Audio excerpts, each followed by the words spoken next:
September 26, 2025. Today, Defense Secretary Pete Hegseth announced that 20 men who were awarded the Medal of Honor for their participation in the 1890 Wounded Knee Massacre would keep their medals, despite more than a century of controversy over them. The defense secretary who preceded Hegseth, General Lloyd Austin, had ordered a review of the awarding of those medals to ensure no awardees were recognized for conduct inconsistent with the nation's highest military honor. Hegseth today called the men brave soldiers and said, "We're making it clear that the soldiers deserve those medals."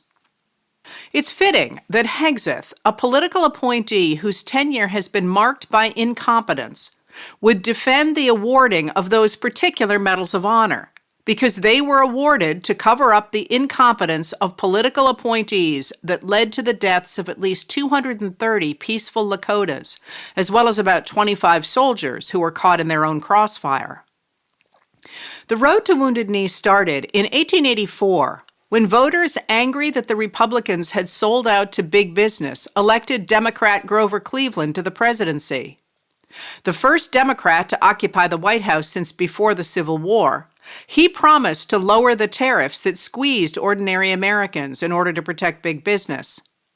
Horrified at the growing opposition to a government that worked for those industrialists who would soon be called robber barons, Republicans began to circulate pamphlets as soon as Cleveland was elected, claiming that lowering the tariff would destroy the economy and warning that voters must return Republicans to power or face economic ruin. In 1888, Cleveland nonetheless won the popular vote by about 100,000 votes, but after an extraordinarily corrupt campaign, Republican candidate Benjamin Harrison won in the Electoral College. "This is a businessman's administration," the editors of a pro-Harrison newspaper boasted. They predicted that businessmen will be thoroughly well content with it. Knowing that the popular mood had turned against tariffs and the party that protected them, Harrison Republicans looked for ways to cement their control over the government. Adding to the Union new states they believed would vote Republican would give them 2 more seats per state in the Senate, as well as a seat per state in the House of Representatives, and thus 3 more electors in the Electoral College, for each state has a number of electors equal to the number of senators and representatives combined. Between November 1889 and July 1890, the Republicans added 5 new states to the Union. They added Washington, Idaho, and Montana. They also divided the huge Dakota Territory in 2, creating North Dakota and South Dakota. The new states should give the Republicans 10 new seats in the Senate, Harrison's men noted happily. But the western half of what was supposed to become South Dakota belonged to the Lakotas. In 1889, the government forced the Lakotas to sign treaties agreeing to sell about half of their land and to move closer to 6 agencies on smaller reservations in what would soon be a new state. The government promised rations, health care, education, and help with transitioning to a farming economy in exchange for the land, but that plan ran afoul of politics almost immediately. The War Department and the Department of the Interior had fought over management of the indigenous peoples in the U.S. for decades. Reservations were overseen by an Indian agent who was in sole charge of spending the tens of thousands of dollars Congress appropriated to fund the various treaties the government had negotiated with different tribes. From that money, the agent was supposed to contract for food, clothing, tools, and supplies, as well as for the building of schools, mills, warehouses, and so on. Until 1883, this had been a plum political position, awarded to a political loyalist, with the expectation that providing promised rations to indigenous Americans was the least of his concerns. He was expected to spread that money to political allies to shore up their support. The Army hated this system. If political appointees mismanaged their work, it was Army officers and their men who had the dangerous job of fighting angry warriors. Politicians noted that the Army all too often killed indiscriminately, and they refused to give up their power.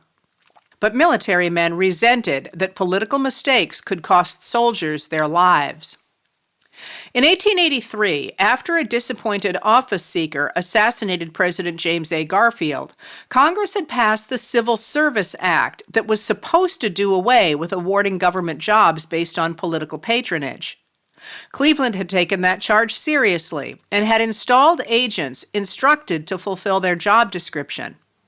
Harrison's men, though, knew they needed Western votes to hold control of the newly admitted states, and they spun the system back to one based on patronage. Their most unfortunate appointment was that of Daniel Royer to the Pine Ridge Reservation.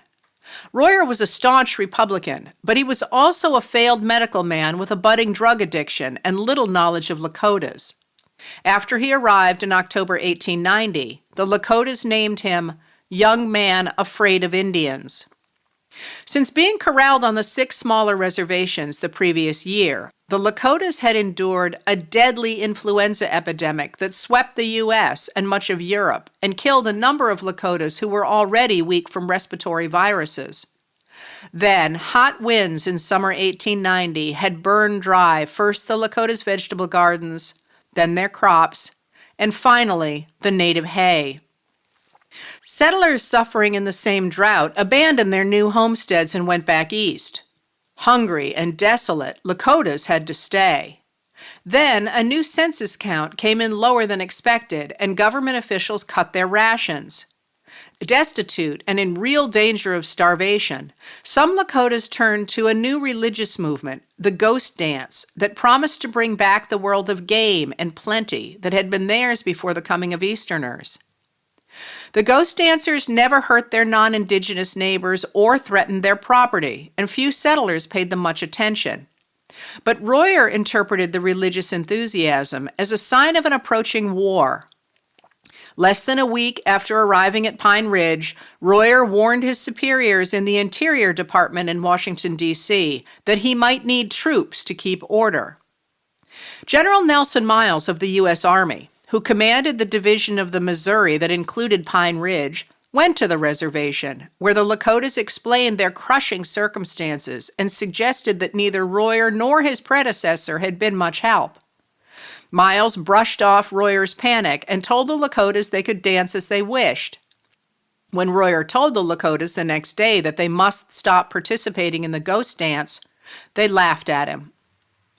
Back east, President Harrison and his men were focused on the 1890 midterms. Despite popular demand for a lower tariff, in a raucous congressional session in October, Republicans actually raised tariff rates, promising voters that the McKinley tariff would finally make the country boom.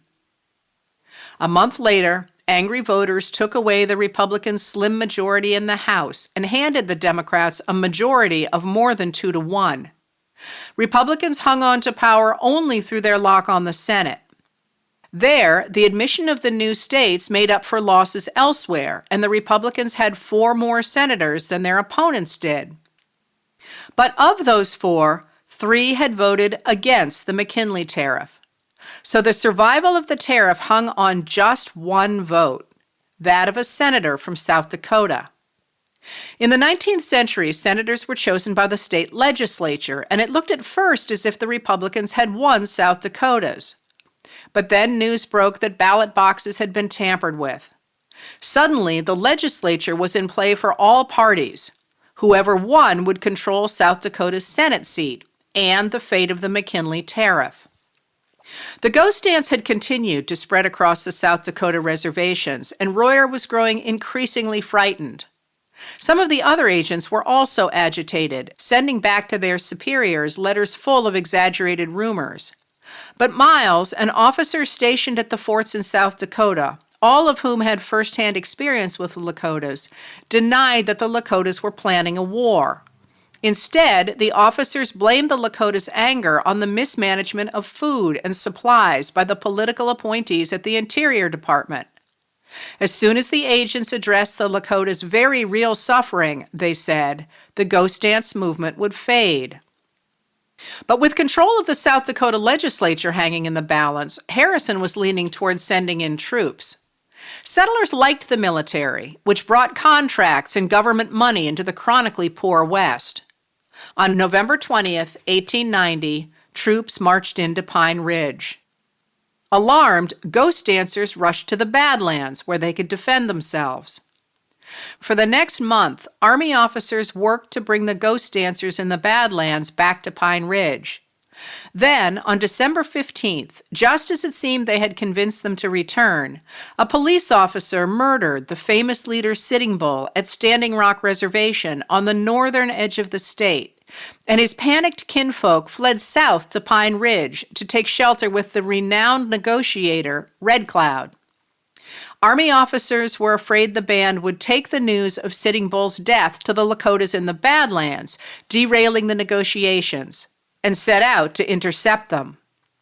On December 28th, on the south side of the state, 2 members of the Lakota band from the north overtook 2 Army scouts watering their horses and told the scouts they were on their way to Pine Ridge. The scouts informed their commander, who intercepted the Lakotas with guns and demanded an unconditional surrender. The Lakotas agreed, and the troops and the tired and hungry Lakotas set off for Pine Ridge. That night, they all camped inside the reservation at Wounded Knee Creek. During the night, a new commander, James Forsyth, took over. Dead set on a show of force, he insisted on disarming the Lakotas before they set off for the agency. Many of the young men refused to give up their guns, which were the only way they could feed their families through the winter. As the soldiers tried to wrench a gun from a man's hands, it went off into the sky. "Fire! Fire on them!" Forsyth screamed. The soldiers did. The first volley brought down the men who were being disarmed, as well as about 25 of the soldiers themselves, who had moved into a circle around the Lakota men and boys during the course of the morning. In the haze from the gun smoke, Lakota men grabbed weapons from nearby soldiers and dove for the dry creek bed that ran behind the camp, hoping to hike along it and get away. The women and children had been separated from the men during the morning. When the firing began, women ran for the wagons and horses. But they could not escape. Over the next 2 hours, frenzied soldiers hunted down and killed every Lakota they could find. Soldiers trained artillery on the fleeing wagons as troops on horseback combed the hills for fugitives. Some of the escaping women were ridden down 3 miles from the encampment. When the wagons stopped moving, the soldiers moved the guns to the creek bed and shot everyone who moved. Within a few hours, at least 230 Lakotas, mostly women and children, were dead. The outcry against this butchery started in the Army itself. Miles was incensed that the simple surrender of a peaceful band of Lakotas had become what he called a criminal military blunder and a horrible massacre of women and children. He demanded an inquiry into Forsyth's actions. Miles's report was so damning, his own secretary asked him to soften it. But President Harrison's administration was in terrible electoral trouble, and his men wanted no part of an attack on soldiers that would imply that Harrison's agents had first created a war and then mismanaged it. They dismissed Miles's report with their own, which blamed the Lakotas for the massacre, and concluded that the soldiers had acted the part of heroes. In spring 1891, President Harrison awarded the first of 20 Medals of Honor that would go to soldiers for their actions at Wounded Knee. In the end, though, all of the political maneuvering by Harrison's men came to naught. After months of squabbling, the South Dakota legislature rejected the Republican candidate and chose an independent senator who caucused with the Democrats. And in 1892, Harrison lost the presidency to Grover Cleveland, who promised lower tariffs and a return to civil service reform.